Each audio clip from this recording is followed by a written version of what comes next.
Привет! အားလုံးပဲဒီနေ့မှာတော့မူခါရဲ့ Mysterian လေးတွေအတွက် History of the Cyrillic Alphabet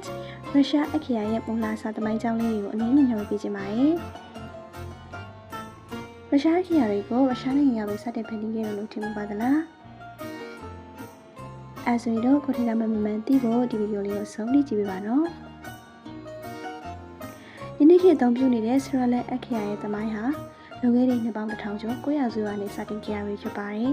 ။အဲ့ချိန်မှာစိတ်ဆရာနဲ့စိတ်မက်ဒရိုရီဆိုတဲ့ Byzantine Empire ကညီကိုနှစ်ယောက်ဟာဆလာဗီလူမျိုးတွေအတွက်ဘာသာရေးကျမ်းစာတွေကိုသူတို့ရဲ့ကိုယ်ပိုင်ဘာသာစကားနဲ့ဖတ်ရှုနိုင်စေဖို့အတွက်ကြိုးပမ်းခဲ့ကြပါတယ်။ပထမဆုံးအနေနဲ့ Glagolitic Alphabet ကိုတည်ထွင်ခဲ့ပြီးတော့နောက်ပိုင်းမှာသူတို့ရဲ့တပည့်တွေက Pre-Slav Literary School မှာပုံမလေးကူတဲ့အခရာစနစ်တစ်ခုကိုတည်ထွင်ခဲ့ရပြီဖြစ်ပါတယ်။အဲ့ဒီအခရာကို Six Cyrillic ကိုကွန်ပျူတာအနေနဲ့ Cyrillic လို့အမည်ပေးရတာပဲဖြစ်ပါတယ်။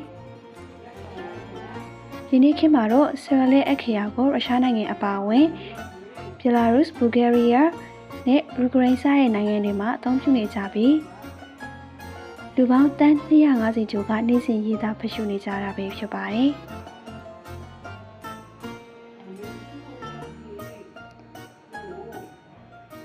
ကဲဒါကတော့ရုရှားအခရာရဲ့စိတ်ဝင်စားဖွယ်မူလာစာသမိုင်းလေးပဲဖြစ်ပါတယ်။ဒီလိုစိတ်ဝင်စားစရာအကြောင်းအရာတွေကိုအများကြီးသိရဖို့ like နဲ့ follow လေးလုပ်သွားကြပါအောင်နော်။ကဲနောက်မှတွေ့ကြပါမယ်။ပကပက